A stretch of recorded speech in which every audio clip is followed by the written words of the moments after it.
Hello दोस्तों, channel को share और सब्सक्राइब करना। ब्रह्मपुत्र नदी असम की एक बहुत लंबी और पवित्र नदी है। ब्रह्मपुत्र के किनारे स्थित शहरों में गुवाहाटी, तेजपुर और डिब्रूगढ़ है। इस नदी में लोग अस्थि विसर्जन करने आते हैं। लोगों का मानना है कि इसके पवित्र जल से आत्माओं को मोक्ष की प्राप्ति होती है। उसी नदी में मोहन नाम का 15 साल का युवक तैरने आया करता था।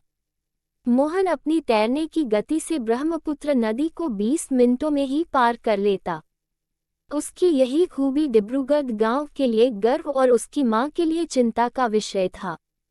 कई बार मना करने के बावजूद मोहन ब्रह्मपुत्र में नदी तैरने जाया करता। मोहन अपनी मां के साथ डिब्रूगढ़ गांव में रहता था। उसके पिता बचपन में ही गुजर गए थे और उसकी मां कपड़े सिलकर घर चलाती थी। एक दिन दत्ता परिवार अपने मृत बेटे रवि की अस्थियां ब्रह्मपुत्र नदी में बहाने आए।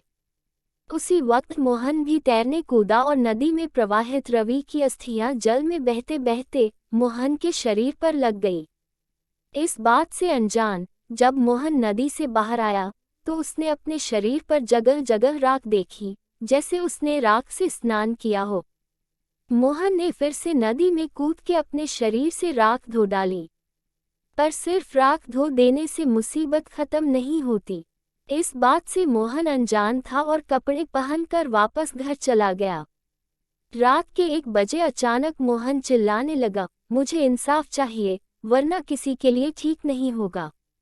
मोहन की आवाज़ सुनते ही उसकी माँ फौरन उठ के उसके पास गई तो उसने अपनी माँ को जोर से धक्का दिया और गुस्से से गुर्राते हुए बोला, ए बुढ़िया, चल मुझे मेरे घर छोड़ के आ। मेरा घर गुवाहाटी में है।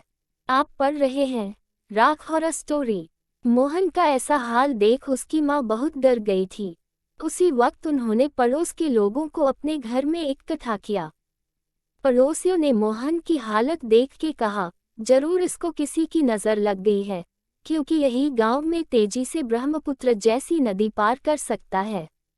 मोहन को कल हम कामाख्या मंदिर ले चलेंगे, क्योंकि वहां हर बाधा से छुटकारा मिलता है। कामाख्या मंदिर असम की पहाड़ी पर स्थित है और 51 शक्ति पीठों में से एक महापीठ है। यह मंदिर अघोरी, साधु और तांत्रिकों का गढ़ माना जाता है। रहस्यों से परिपूर्ण यह मंदिर चमत्कारों का क्षेत्र है। यहाँ मन्नत पूरी होने पर बलि भी दी जाती है और हर तरह की काली शक्तियों से निवारण मिलता है। अगले दिन जब मोहन की माँ और पड़ोस के लोग मोहन को कामाख्या मंदिर ले गए तो वहां पहुंचकर असली वजह सामने आई। मंदिर की चौखट पे पैर रखते ही मोहन झटके से दूर हुआ। फिर वो जोर जोर से चिल्लाते हुए भयानक हरकतें करने लगा, जैसे मंदिर के पास के पेड़ पर उल्टा लटकना, लोगों को पत्थर मारना और अपने शरीर को नाखूनों से नोचना। इतने में वहां एक साधु आ गए और उन्होंने मोहन को देखते ही कहा, इस लड़के पर बुरी आत्मा ने कब्जा कर लिया है और अब वो इसके शरीर में प्रवेश कर चुकी है। अगर इसका निवारण ना किया तो मोहन की जान भी जा सकती है। मोहन की मां ने कहा, साधु महाराज, आप जैसे ठीक समझे वो करे, बस मोहन ठीक हो जाए। मेरे जीने का एकमात्र सहारा अब मोहन ही है। साधु ने मोहन के सर पर हाथ रख के उसे शांत किया। फिर मोहन ने कहा, मुझे इंसाफ चाहिए। साधु ने पूछा, कौन है तू और इस बच्चे से क्या चाहता है? मोहन ने जवाब दिया, मैं रवि हूँ। उस दिन जब मेरा परिवार मेरी अस्थियां बहाने ब्रह्मपुत्र नदी में आया तो उसी नदी में मोहन तैर रहा था। मैंने उसी वक्त इसके शरीर में प्रवेश कर लिया, क्योंकि यही लड़का मुझे इंसाफ दिला सकता था। साधु ने अपने मंत्र शक्तियों से रवि की आत्मा को मोहन से अलग किया और रवि की आत्मा पर गंगाजल छिड़का। रवि की आत्मा गायब हो गई और मोहन यह सब देख वही बेहोश हो गया।